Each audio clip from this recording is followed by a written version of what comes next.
Well, we've been waiting for this for a while, Jake. It's the playoff edition of the show. This is Greg Selber, Jake Berry. We've got a lot of neat things to talk about. A fewer games, obviously, but they mean more because the pretenders have gone home.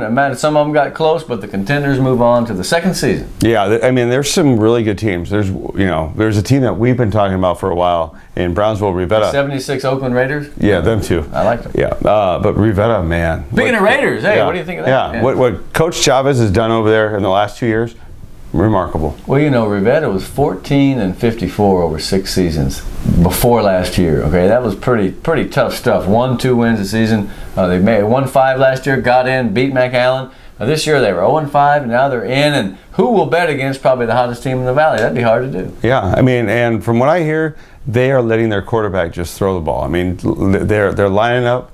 They're letting him make some calls at the line. As far as the game within the game plan, but he's doing it, and the whole team has bought into it.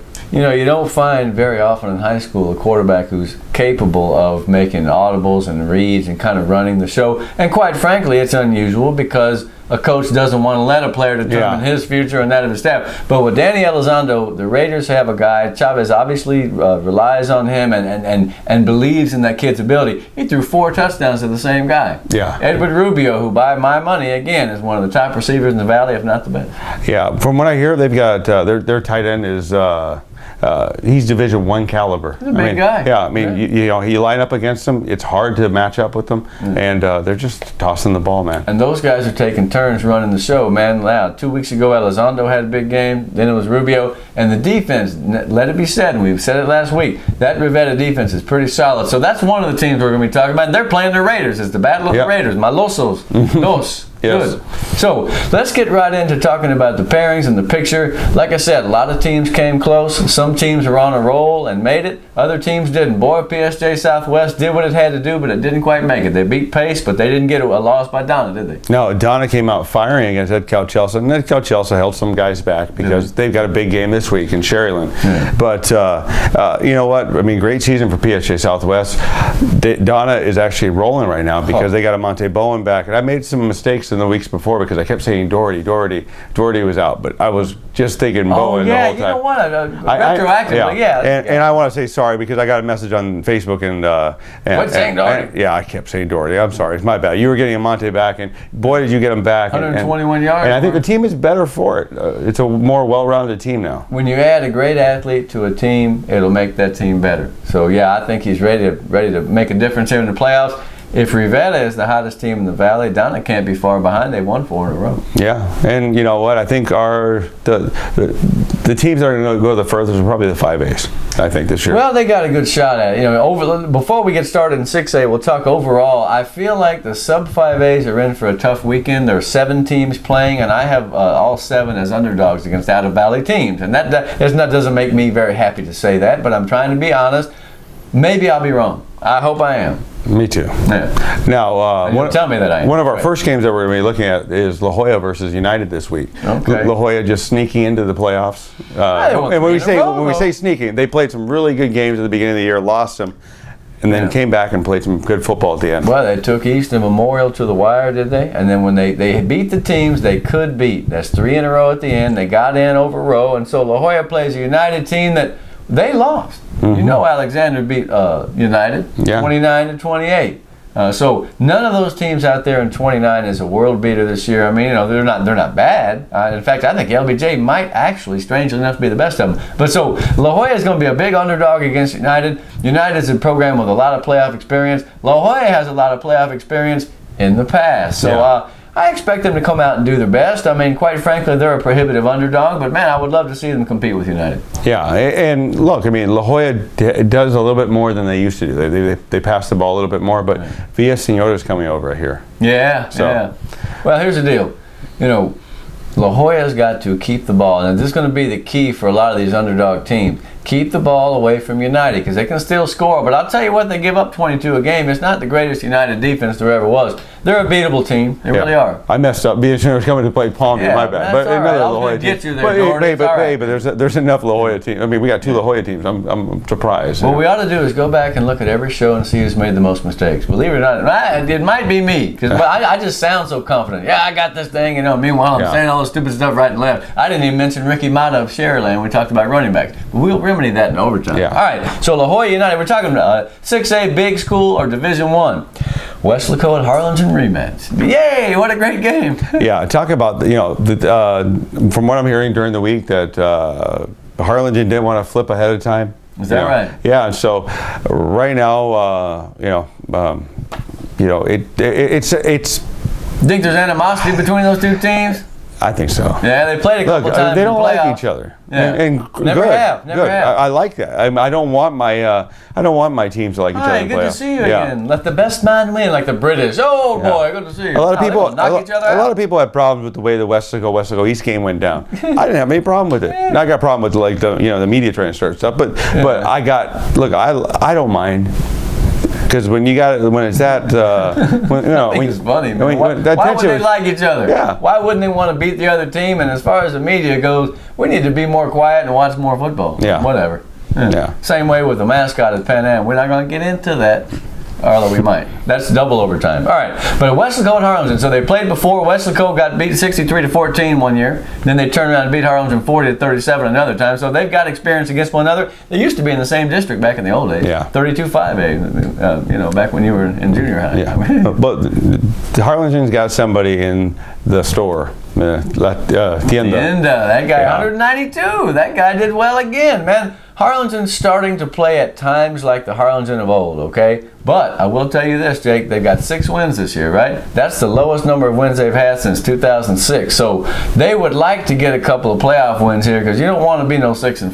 That's just, it's not an unsuccessful season, but it's definitely not a Harlingen type season. Yeah. Westlaco, on the other hand, now allow me to stand up, sit up straight. I told you. That team could be 1-4 or 0-4 and win the district. What happened? Yeah. They won the district, man. And you know what? They threw the ball. They threw the ball when they had to. And they made Westlaco East pay on a bootleg. It was a great pass. I love a bootleg. Yeah. It's incredible, especially if it's a Grateful Dead bootleg.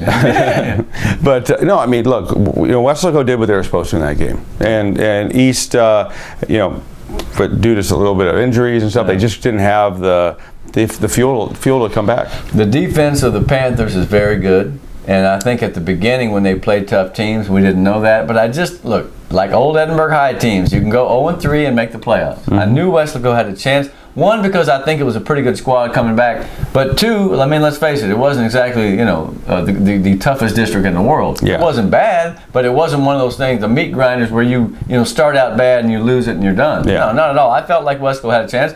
And I think a lot of people felt Westlaco and East would be there in the end, which they were. Now, so Westlaco against Harlingen, how does the game turn out?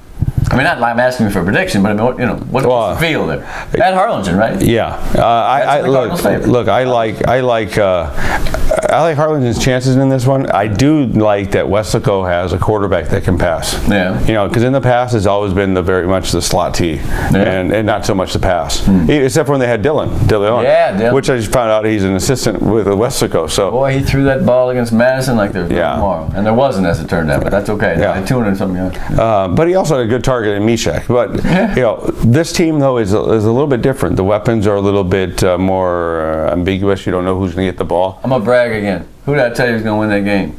Brian Guetta. Yeah. 2 long plays. The dude can't be contained, man. And the thing is, Eric Gonzalez sets him up because you can't look for him because he'll go here. No, they've got enough players, 3 or 4 or 5 guys on each side of the ball. I feel like even playing at Harlingen, they're a 1 or 2 point, like a 2-point favorite. I can see that. Yeah, they lost that first game because they had a special teams blunder at the end. Harlingen, let's face it, guys, this is not, Harlingen of 2011. At the same time, there's a ton of pride in that program. They're playing in their own house against a team that's always been a rival. So to me, it's one of the best games of the week. Yeah, I think so too. All right, now let's go to Memorial Del Rio. They play out in Laredo. Memorial never plays here first round, don't No. seem, right? Yeah, they playing out in Laredo. Del Rio is not the world's greatest team. They don't score but about 15 a game. So if Memorial scores like they score, which is 44 a game, it could be ugly. I really feel like it will. Yeah, I see blowout. It's blowouts written all over that game. And now Memorial, here's the thing. Memorial had 2 6-5 seasons back to back, okay? Two seasons in a row. And that was after 2011, the great year where they won 12 games or 11 games. Mm-hmm. They need to get back, and they want to get back into the rare era of the playoffs, right? So they can start it out against Del Rio. The way the team has played all year, except for Sharyland when they got whomped, I feel like it has the chance to go a couple deep, you know? And here's the thing. For a program that's used to doing that, 6-5, like I said, for Harlan, and 6. That's not enough. Yeah. And I'm not saying that I think they're good or bad, but the expectations when you win are that you will continue to win and do more every time. I mean, look at Harlan. They went from 9, 10, 11, 12 wins, 13, and then they hit the plateau a little bit, but that's quite a plateau to be at. Yeah. So I think Memorial's going to do that. I think they're going to probably go to the second round where they're going to play the winner of Los Fresnos and North. What do you think of that game? Well, these are big schools. Here's the thing. I think Los Fresnos is playing better football at this moment. Yeah, they're playing better football. I think Edinburgh North. They beat them at the beginning of the year. Yes, last second. Come back. Yeah, and there were some. Los Fresnos made some mistakes. Threw the ball away at the end to give North a chance. But I like Los Fresnos in that game. I like them by about 6. The last time they came to Cat Stadium in the playoffs, they beat North 70-21. One of the craziest things I've ever seen. North had a long pass from Marco Adriana, and the next thing you know, it was just Katie bar the door, and the Los Fresnos steamrolled them. Now the next year down there, Edinburgh North got even 60-27. Mm-hmm. They traded blowouts back in 08 and 09. So they've played those games in the playoffs. They played in the first week. It's going to be a vastly different game. Edinburgh North confounds me because at times they can look like a very good football team. I mean, keep in mind, guys, they lost 40 seniors. They had a new coach. So, I mean, for them to get back into the playoffs is a reasonable accomplishment, okay? You check that box, you're cool. But the way they played against Economides in the second half, they didn't score a point. Yeah. The Jags were high as kites over there, man. They took it to them. They outscored them 19-0, won that game going away. You don't want to lose that game at home and the city championship, parenthetically, when you're going into a playoff game. But I think them playing at home is good. Yeah. I mean, that's going to help them, but they need to get back to where they were. And the thing is, half to half, North will be totally different. The Cougars will be a Jekyll and Hyde team, man. I mean, they've given up 300 points this year. That's crazy, and they go vertical a lot. They go vertical a lot. Whitesides hasn't been the same running back that we thought he was going to be. He got 1,100. He hadn't had the holes, and he's been injured. But I'll tell you what, man, last couple of weeks, he's starting to turn it on. Martin Rodriguez was 11 out of 19 for 100-something yards, 145, 3 touchdowns in the first half. Boom! He throws a good deep ball. He's not exactly at his best on the short timing routes, but he found Ubaldo Pequeño for 2 touchdowns and Cantu for 35-yarder. They've got to get Michael in the game more, man, because he is such a game breaker. He's not, I don't know whether teams are trying to take it away, but he has not been the factor he was in the first part of the season. So if North wants to win that game, find a way to get Michael into the game. And he's an outfielder in baseball. Maybe he can throw. Yeah. Here's my big question for the day in terms of strategy. And of course, I coached in 1912. I went down the Titanic. Why don't teams throw off a jet sweep? Now I know what the first reason would be. What do you think? Blocking. Well, but you don't have but a second. No, that's true. Unless you run, unless your belly's out wide, the jet sweep is down the line. You got to have a fast drag, or a guy coming across, or you're gonna have shoot a guy to the corner or on his way to the corner. The guy gets the jet sweep. He takes 1 or 2 steps. I'm thinking of Elijah Reyna, another baseball player for Vela. We're going to get to them.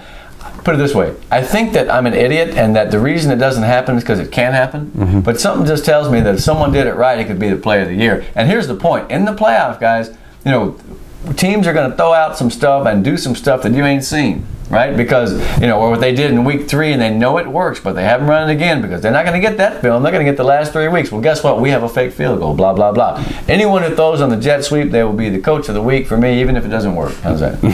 All right. So Los Fresnos North, that's a rematch. Like we said, Westfield Harlem is a rematch. The big school is a little bit less difficult of a bracket when you look at the small schools, and of course next week we're going to talk more about who lies in wait, Brandeis, Steele, Brennan, all those teams. But I feel like Memorial has a chance to go 3 deep. I think so too.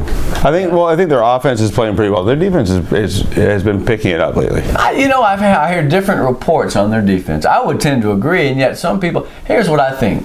I think the world's gone crazy about the last 8 months, and there's so much talking, and there's so much arguing, there's so much opinion. I just feel like sometimes it's shut it all out of my life, man. Everybody has an opinion. I'm talking about you. No. I mean, of course, the shoe fits. No, okay. I just wish that sometimes we would get off of the Twitter and the Facebook and just enjoy life a little more.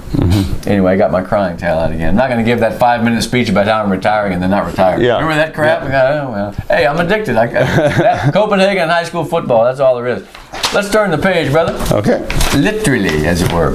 Division 2. Now tell me the matchups. Oh, you got that one. I got that one. I forgot my copies today. He made copies. He ran out of ink, so it looks like he has invisible ink here. He would have been good with the Russians in the 70s. Yep. First one is BS Senor is visiting. All right. Now Palm finally View. we get to Vision. Oh, I'm sorry. It's in Laredo on Saturday. Yeah, so. Palm View. Yeah. So Palm View's got to go out there. Here's another thing that drives me crazy. Let's go back to the big schools for a minute. So Memorial is 9-1. They're our number 1 team. Why don't they get a home game? Yeah. Why doesn't every team with a better record get a home game? Why in the world they got to go out there and play Del Rio in the middle of nowhere in a pasture? It's true. It pisses me off. Anyway, okay. It's one of those days. You can tell I'm in a horrible mood. But LBJ is going to be playing Palm View. Palm View, great season so far. Adan Montalvo, who played for Villaseñor at La Jolla, yeah. he put a bet on it. If you go on Facebook, you just have to look at him up. What? He put a bet. He was betting people who was going to win the game. 'Cause, Really? You know, We won't he played say for who we Villaseñor. bet on because, Yeah. bottom line is we do not encourage such activity. Give me put 10 down for me. Yeah. All right. It's going to be a defensive game. Yeah. And of course I say that and it'll be 71-50, right? But the fact is LBJ's got a good defense and so does Palm View. I told you last week I think 14 points will win it. Yeah. In fact, 15-14 to be slick. Palm View goes for 2 in the closing seconds and they win. Yeah, and they beat Alexander. LBJ did. Yeah. So and if you look, almost beat Alexander beat Sherryland. So if you look at they played a tough team. They played a tough team. I was going to tell you several weeks ago that I thought LBJ was a paper tiger, but you know what? I think they're a pretty solid little team. They're not very flashy. I mean, they're not going to go 90 yards for a touchdown and the kickoff and watch them do that. I'd be like, oh, sorry. But the fact is, I think that they're decent. I think Palm View is pretty good. This is their first playoff opportunity. I can't remember if LBJ's ever made it. If they did, it's like once. And because they ain't never been that good, really. Palm View did not come to play as well as they had against McAllen Memorial. But you know what? Hey, they're in the playoffs. They should be very excited out there, and I know they are. So go out there to Laredo and show these cats how to play football. Yeah. Now the winner of this game plays San Benito or East. San Benito, good Lord, 20 minutes ago they were the new saviors, and now they're scratching their way to get in. Too many turnovers. Yeah. So what I expect San Benito to do is get back to playing the way it was 2 or 3, 4 weeks ago, which is minus the turnovers, they'll move the ball. They really will, but they gave up a bunch. It was 21 points right off of turnovers, and they never recovered there against Rivetta. Yeah. 42-35. They got back into it, but that begins to sound like some of those games they lost early in the season, if you remember. Fall behind, come back, but fall short. San Benito, of course, East lost too. Yeah. East lost to Westerville by 7, 28-21. 28-21. And and that's a different game. The Tinaco Bowl it's pride, and it's a physical game. I wish I'd have gone because, well, I know I wish I'd have been able to see it. Yeah. I wouldn't want to see that funny business at the end. Yeah. I probably wouldn't be moping around. But look, I like East's chances in this game because they're playing good football up until this game. And it's not like they didn't play horribly against Westerville. They just didn't have the same output from Morona or Rivas. Now, here's the deal, and we don't like to be speculative or talk about minors, but I mean, are they going to be able to play 100%? Because I heard both those kids are kind of injured. Well, I saw Mono getting his ankle taped. I think he injured it, early. But you know what? Look, you're not going to hold the kid out. Nah, man, no way. So I hope that they're full strength or close, because you would hate to see them have to go to battle without them. Here's the thing, San Benito. By the way, the last playoff game they won was in 2011. You remember who? Edinburgh High. Oh, right. 24-17. Yeah, Remember yeah. Edinburgh And then almost came back? they lost to Alexander in the second round, right? Yeah, by 7. Yeah. So, prior to that, it'd been an 0-5 drought in the playoffs. They kept getting beat by either Harlingen or Harlingen South. Mm-hmm. Bottom line is San Benito's had a great year. A huge hiccup at the end. They didn't want to give up that district title. They give a share up, man. Yeah. So they're probably going to be good and mad. If they run the ball better than they did last week, they'll have a pretty good chance, because Gabe Vasquez is way better than 45 yards. He's 145 yards waiting to happen. So I hope both teams play to their capabilities. That will be the game of the week. But you have to say, after each comes off a loss, gosh, I mean, who's going to get it back together? San Benito's got 2 losses in a row. Yeah. I like East. I like East chances in this. I just like that they're going to kill the clock.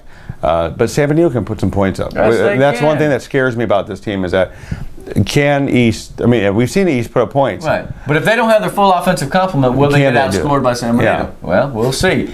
Here's the deal.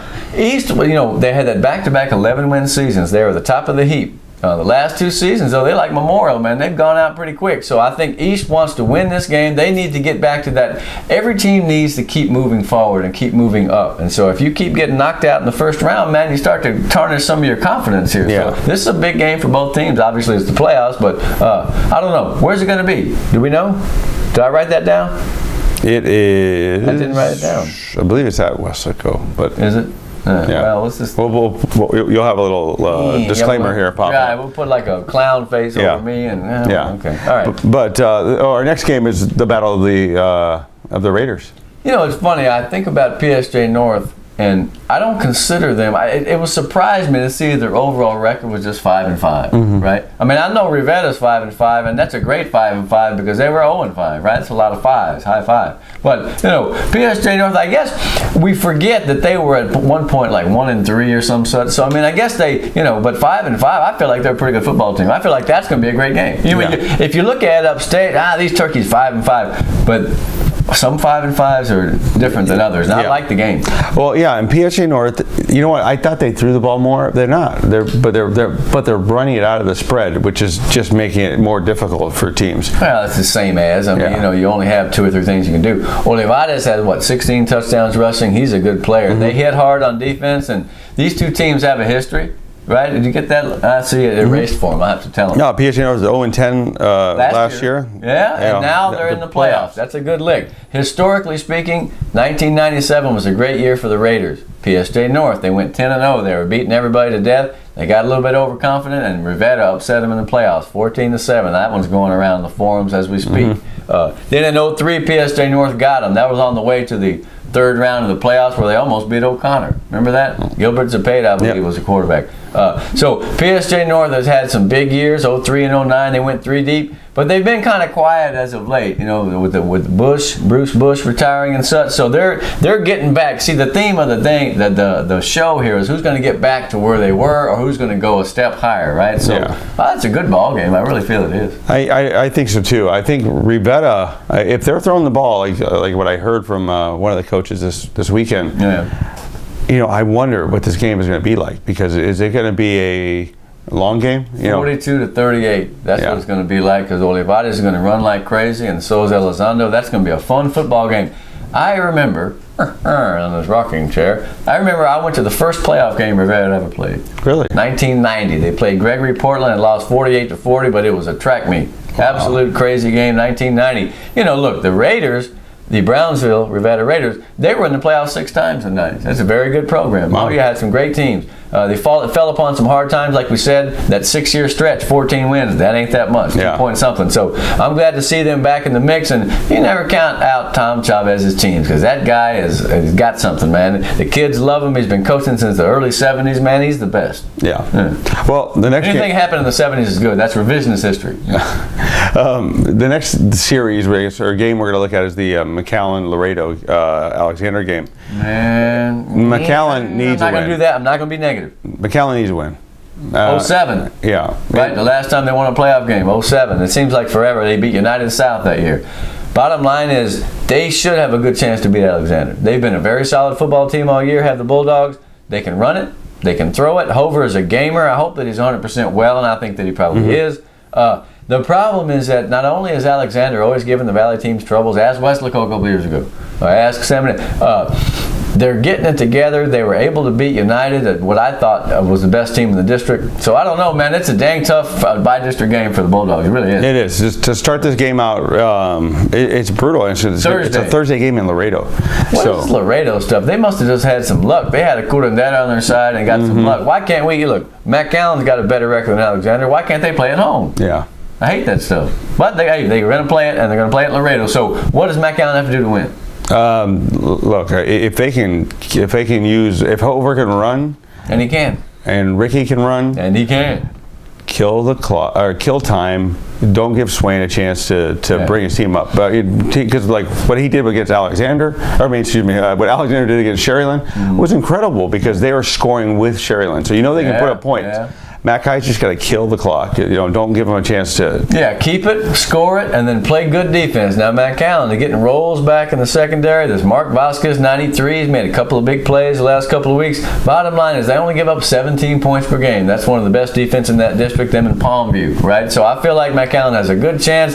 It's a tough game, but like I said last week, I don't think Alexander is as good as they were last year, but it's still a tough one. That's a pick 'em to me. I don't have a favorite in that game. Yeah, I think pressure-wise, I think it's on McAllen. A little bit. Because the last regime that was there and this regime, the knock is winning the playoffs. Yeah, I mean, 07, you go back, they make the playoffs most of the time in the 2000s, but they didn't have a lot of playoff success. Well, all right, that's Division 2, and as I say, we're going to take a look at the opponents for next week, but I didn't want to get too far into that because, hey, let's enjoy the week. Our Valley week, in a positive sense, as our teams playing each other for the most part. We got to beat one of those teams. Palmview or McAllen, somebody's got to get a win. What game are you going to go to? I want to go to the Memorial one, but that one's going to be a butt whooping. Yeah, Memorial's going to do the butt whooping. Yeah, I was about to say, if Del Rio beats Memorial, you know what? Yeah, but I think if I was going to go to an out of the Valley game, it'd probably be the McAllen-Alexander game. That's going to be a struggle. And I'll tell you what, good luck to the Bulldogs. Go represent. You guys can do this, okay? You got to believe in yourselves, and, hey, that offense is going to be fine. I really feel like they're going to score 35 points against it. In fact, it's going to be 35-30 McAllen. What do you think of them apples? Let's take a break, and we come back, we'll talk about 5As and see how far certain teams can go. Maybe the Rattlers, in fact.